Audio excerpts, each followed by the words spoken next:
8 years after Jonathan seeks implementation of the 2014 Confab report. Now, save APC from collapse, begs President Buhari to aggrieved senators. This is Plus Politics. I am Mary Ann Nicole.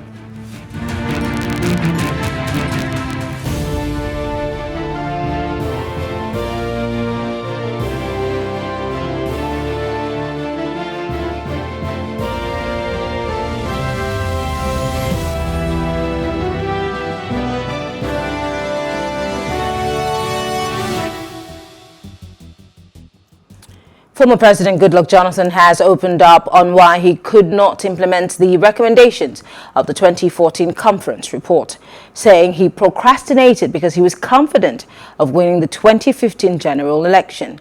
Now, he noted that those knowledgeable about the process of the constitutional reforms would know that to implement the Confab report, a number of alterations will be made in the Constitution, which would require the involvement of the National Assembly and the state assemblies. Well, joining us to break this down is engineer Musa Idris. He's a political affairs analyst, and Professor Ritchard Wokocha, who is of the Rivers State University.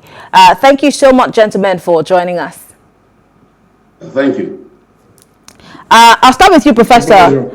It's interesting how the former president puts it, that he was so certain that he would come back in 2015. And so I want to probe that as my first port of call.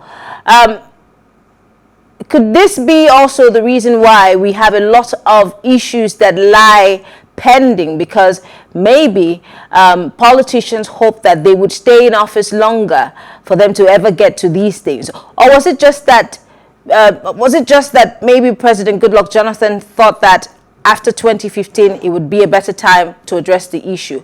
But when politicians say, I was hoping or I was certain that I would come back to deal with this issue or build the Niger Bridge or whatever it is that not also taking for granted the time that they have to deliver on the dividends of democracy? Well, I think an impression we have that very often critical national issues are tied to individual political plans of the politician. It may be a natural thing to do, but we've had to pay a big price for it in Nigeria. And it's been a result of our underdevelopment or insufficient development, given what we're putting into development. So, yes, I think that confidence or impression that he was going to come back must have been behind it going on. Because however you look at it, even if there are things that you need to amend the Constitution to implement, there are a whole lot of other things that did not require constitutional amendment to implement. Those ones should have been done if he wasn't put down with the first plan. I mean, looking at all of the issues, I mean, what Nigeria is facing today might just be heightened from what was happening in 2014 into 2015. And again, I wonder, why wouldn't that have been a good time for the president to implement, like you said, a couple of these things? Remember that something led to the putting together of that confab in the first instance. There were lines that needed to be blurred. There were issues that needed to be addressed. Hence that confab. And if at the end of the day that confab did not get any implementation based on one man's political belief or agenda, again I ask, what's the essence of spending taxpayers' monies to go through all of these rigorous processes and then making sure that they gather dust? Exactly. It's always been for us a wrong way of looking at national development. And the price we pay is what you have just observed. That we spend a lot of money in processes that eventually do not see the light of day, do not come to realization of the objective for which they were set up. That's the price we pay for that manner of thinking. And that's not what nations which want to develop do. Only done by critical national development, personal plans. And as you earlier observed, they were not implemented at that time, makes them now even obsolete because issues have heightened and the problems they would have addressed at that time are now bigger problems that those recommendations will be insufficient recommendations to address at the moment. address those problems. Let me come to you, Engineer Idris. How comfortable are you with the former president's statements? That's one. On the other hand, let's not forget that when that confab was put together, the opposition made it their place to not show up for that confab. They excused themselves. The APC refused to be part of that confab. Could that also have constituted why Mr. President at the time did not feel the push, or maybe there was not that push from all sides for that confab, the reports from that confab and the recommendations to be implemented? I think Mr. Jonathan was not being economical with the truth, really. He didn't tell Nigeria the reason why he could not really tidy up before he left. I want to quickly recall that, you know, he's the chief of the Chief Security Office actually went to Chatham House to go and begin to buy time for that administration. And back home here, all the opposition political, most civil rights groups didn't really like how he was able to pull together the confab. Apart from the fact that he had destined to spend over 7 billion of taxpayers' money, we know certain very important individuals who pulled out of that confab, and they said, no, we're not part of this waste that was going on. And you know that the issue of the item, so of course they eventually formed the recommendations of the committee. You know, those things needed to have been prepared by him in form of an executive bill that he will have to put to the National Assembly for them to debate and all of that. Then before we talk of the national, before the constitutional amendment, I know the time that Jonathan had, he will probably not achieve all of this. That's why I say he was just being economical with the truth. He's not trying to tell us what was happening. I know that the way and manner he came in, people still have doubts as to his sincerity in implementing some of these things. So that's the way I look at it.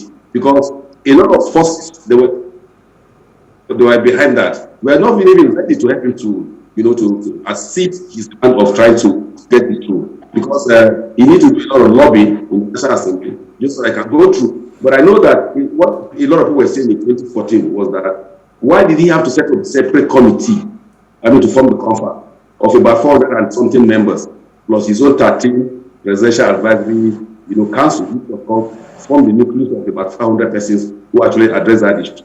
And the way these were selected was skewed towards ethnic and religious bias, which didn't go down with a lot of people. These were the problems that he had. So legitimacy was one clear aspect that he was fighting with. So it wouldn't have been easy for him to raise an executive bill, which of course was not prepared or to do that, and allow the National Assembly to now, begin to help him to debate and then try to raise up the relevant legislation for it to come to fruition. So these were the key elements of his problems.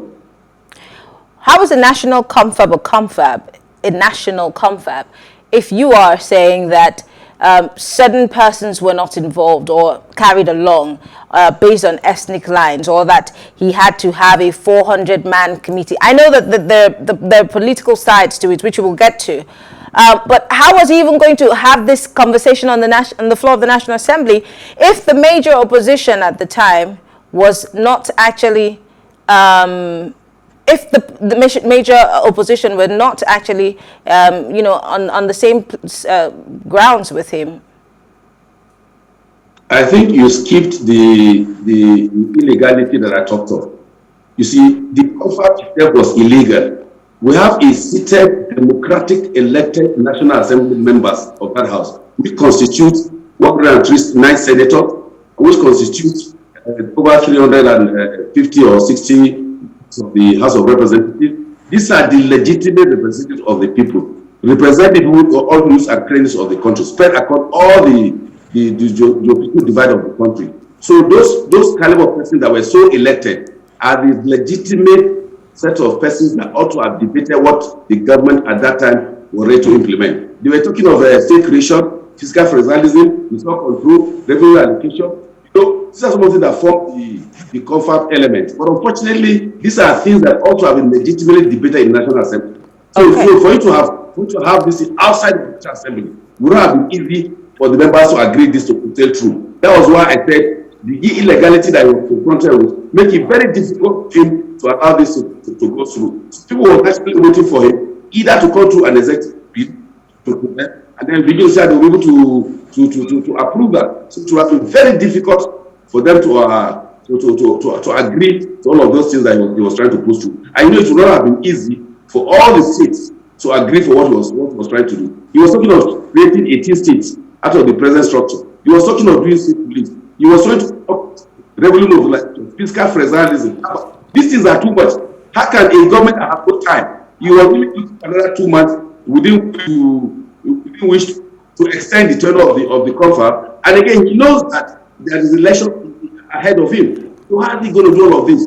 The general election was coming up, and and all of this he was trying to push through. So that was what I was saying. He was just being economical. It's true. All these things have come to friction.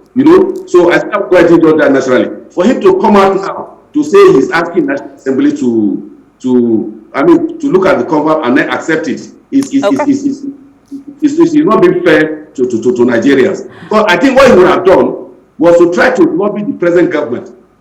Since of course, he's been all along using the president has been sending to some West African countries to take up certain assignments of the government in some of the West African states. But if he had been able to work on the president, he would have been quietly select some key aspects of that Confab report, then take it to National Assembly to an executive bill with the president government can prepare for debate.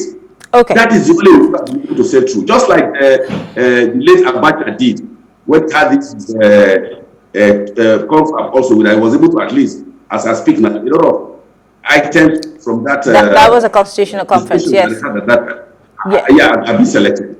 Okay, back to you, Professor Wokocha. Do you agree totally with Engineer Idris on what he's saying about the fact that if former President Goodluck Jonathan was serious about the Confab, there's certain amendments that could have been done, according to him, through executive orders?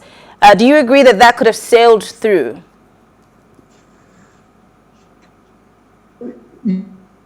Yes, I did allude to the same thing. It was not all the issues and the Confab report that require constitutional amendment. So a lot of things could have been done. Take, for instance, the vexed issue of derivation and derivation formula and all that. The language of the Constitution at the moment is that 30% is minimum. It does not require a constitutional amendment to implement something higher than that. The Constitution only restricts you from bringing it below that. So there is no excuse for making any improvement on that. There are quite a number of other issues of that nature that could have been addressed either by executive order or by regular policy adjustment on the part of the government that does not require amendment of the law. No attempt was made to deal with any of that. I do not doubt the legality of a Confab. A Confab is not a lawmaking organ. It's put together to get the feeling of the people on burning national issues, which can now be presented to the legislature for legislation, either through an executive bill or the legislature itself can implement based on the outcome of the report, can implement by enacting necessary laws to bring those policies agreed upon by the constituent people into effect. But the challenge is that he made no attempt to implement those aspects that could easily have been implemented by executive action that did not require legislation. Let me look at some of the recommendations quickly. Let me just run through a couple of them. One of the most poked recommendation, or one of the most disagreeable recommendation, was creation of 18 extra states. I remember lots of people kicked against it, saying that we have states that were already unable to, one way or the other, pay salaries. They were not viable enough. Why were we going to add 18 more states? There was also the issue of resource control derivation, which you have made mention of. And thank goodness we've had the certain amendments in the Constitution, even though it's still under some kind of debate. There's also the issue of forms of government. They did talk about the fact they recommended the modified presidential system, a homemade model of government that effectively combines presidential and parliamentary systems of government, and that the president shall pick the vice president from the legislature. Now, there's another part which also reached out to me, which I liked, where they said that certain people who would be nominated as aides to the president would be picked from the civil service, as opposed to cronies or political friends of whoever the president was. But I'd like for you to start with the issue of the mode of government that we're practicing. Again, in Nigeria, when being asked what kind of system of government we practice, we say it's a federal system, but is it really? No, it's certainly not a federal system. What you have, we call federal system of government. But in effect, what we have is a unitary system. What determines a federal system of government is the level of power that the federating units have to pursue their development at their level. I'd like to put it that way. It goes with the power it goes with allocation of powers to generate revenue and the autonomy to implement or to utilize those revenue in achieving goals set autonomously by the various constituent units. So if you say you have a federal government and everything is centralized, then you just have a name called federal government, or you have a name called federalism, but you do not practice federalism. So the reason we continue to have the hiccups and the major problems we are having in the country is that we are practicing unitarism called federalism, and that is the delusion, the deception. Back to you, Idris. The idea that people who need to be picked as aides to the president should be picked from the civil service. For example, if we were to have ministers of transportation or environment, these people need to come from the civil service. Would that make the job of that ministry or the department or agency easier and better? Would we see more growth in those areas? Would it be something that even the politicians would agree to? Yeah, you see, I like the way the Prof summarized what he alluded to. You see, as we speak, we have close to 900 MDs in Nigeria. That's a large number. And then you have over 40 ministers. That's also a large number. And if you look at overhead, that is basically what takes off most of this corruption that people are talking of. Most of this money that also are going to legitimate, distributed, infrastructure would rather be going to people's pockets. These are the problems. If, for instance, we are practicing parliamentary system of government, there will be less waste. We see the way even America is practicing the presidential system. I understand that they were trying to have what they call the modified presidential system. What are the modus operandi they are going to put together to get it modified? Even this current system that we're practicing now, that we have the legislature, the executive, and the legislative chairs of government. If you look at the National Assembly, you have the senator, you have the House of Representatives. Why not just put them together and then reduce the number? Instead of having 3 senators from each senatorial zone of the state, you make them 109. Why not just remove them at just senatorial zone, 6 senatorial zone? You now have just 2 senators, for instance. And then you have very less cumbersome, then ministers again, you can equally reduce them. I think that during the debate, a lot of things came up. But my worry is that the government will put together what he really needed to at that time, so that this present government were able to inherit what they would have been able to take National Assembly through an executive bill. If he was able to thoroughly put some of those executive bills together, I think we would have a lot to work with as it is now. But they concern themselves with trying to see what the next dispensation of political activity is going to look like. That's why a lot of people criticize all of that. We have a very large system of problems, a lot of waste. that you really need to reduce this outlay of political hangers on that I may call them, which is not necessarily necessary. Even the correct that about this statutory delegate and all of that, you can see the war that's currently going on as to the bill that the president signed. A lot of things are people are discussing, I mean, not being, I don't know the way to put it, also can as well as say, but what I'm trying to say is that each time the government tries to make an attempt, to correct the system, those who are the beneficiaries usually kick against them. That things are not really working out in this country.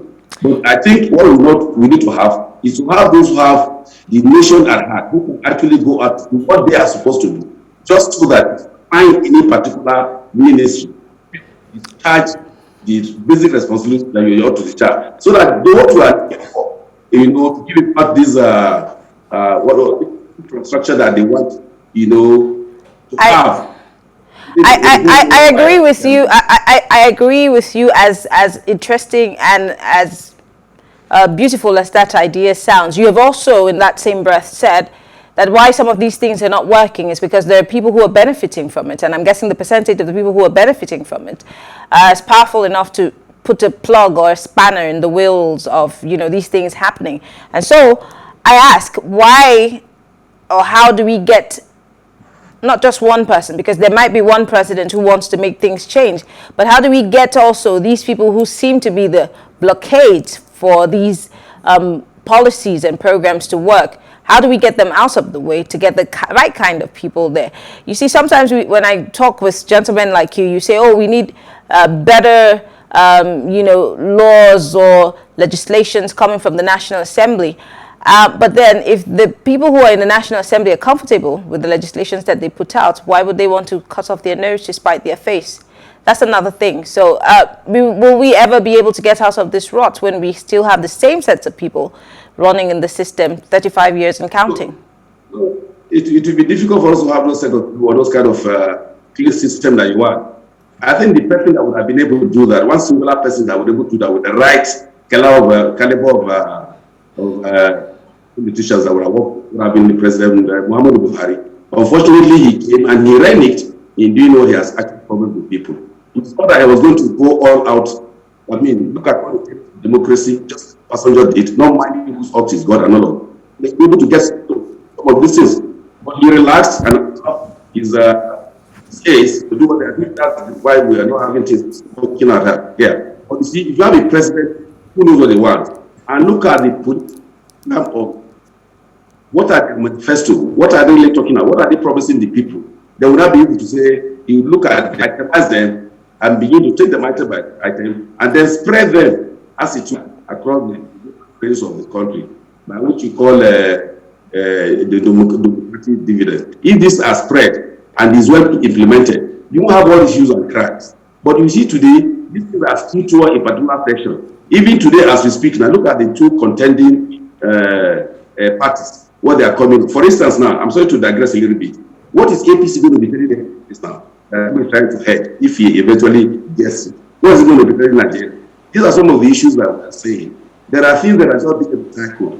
You need to have a new blood into the system. People who don't care about what they benefit from the state, but rather how they are being able to leave legacy, so that people will be able to say, oh, when I was minister or when I was governor, these were the things I was able to do for the betterment of the people. Unfortunately, people go out there to begin to look at their pocket. This is because the present system allowed that, or the present players allowed that. Money bags. Look at this issue of primaries. Look at the money that was thrown out to delegates. How can you be spending billions just to elect somebody who is eventually going to come at the larger? Okay.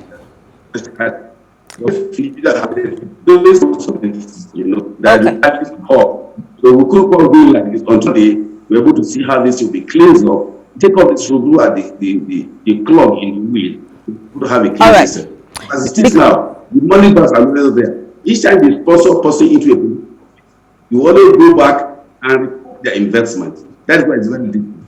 But you have a transparent process where nobody wants to know, who sponsors him and all of that. And people go out to vote transparently and to get out the right person who can do the right thing. I think we'll get there. It's just like going to Okay. take time. But we're able to clean up the present players. Okay. Because of time, let me go to Professor Wokocha to wrap this up.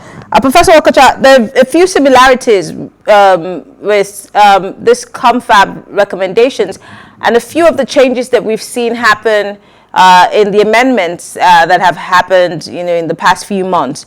The Confab had talked about power rotation. They actually pushed for it to be enshrined within the Constitution as a recommendation. They talked about local governments, but interestingly, they were saying that local governments should be scrapped as a third tier of government. I'd like to quote it directly. The federal and states are now to be the only tiers of government, according to the recommendations of that Confab. States can now create as many local governments as they want.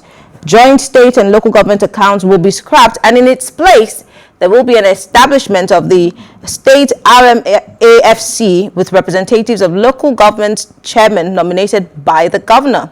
And this, in one way or the other, trumps the idea of allowing local governments to exist and do their jobs as enshrined in the Constitution, or even taking government to the people who need government the most. But finally, it also talks about independent candidacy, which is something that was also mentioned in the amendments that we had, even though we do not know how far that has gone. But would like to hear your conclusions. First, on the issue of local governments, I think the recommendation of the Confab was ideal. A local government, a federal system, is a system in which a central government and the unit governments share power. And so when you extend it to a third tier, you are creating duplicity. A local government is an instrument with which states govern their localities. In the entire world, you have only about 2 federations that have 3 tiers, Nigeria and Brazil. The rest of the federations around the world federate between the central government and the unit or regional government. So, ideally, what the Confab recommended is the appropriate thing that should happen in a federation. And I think it will cut waste. A lot more will be achieved than we are achieving at the moment, where you funds at the tiers that are sitting on the same platform to develop the same place. That creates room for waste. So I think the recommendation of the Confab in that direction was ideal. It met or rather advanced the issue. On independent candidates, it's always a good idea. When you create that, it was recommended under the amendments, but rightly observed, it's not clear how we stand right now. If you have independent candidacy, it compels parties to get serious with the business of nominating representatives. It means that a third force with integrity can challenge them like itself, and the people will have alternative to the kind of alternative we have now, where the same characters are presented by the leading party, and the nation is left with choosing one or two able. But quickly, Professor, I know that you're having connection issues. If we do have these independent candidacies, will it affect the law where parties will say, well, you voted for the party and not necessarily the person? And will you also address this issue of defections and cross-capiting, where people declare seats vacant? Quickly. Well, first, it will raise the tempo, it will raise the quality of candidature, because a party that presents something that is out of the run is expected to fail.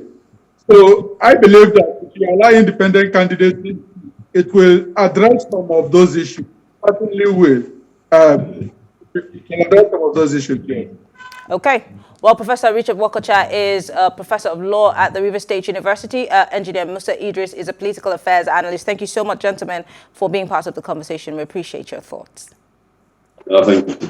All right. Thank you all for staying with us. We'll take a quick break now. When we return, we'll discuss more on Plus Politics. Stay with us.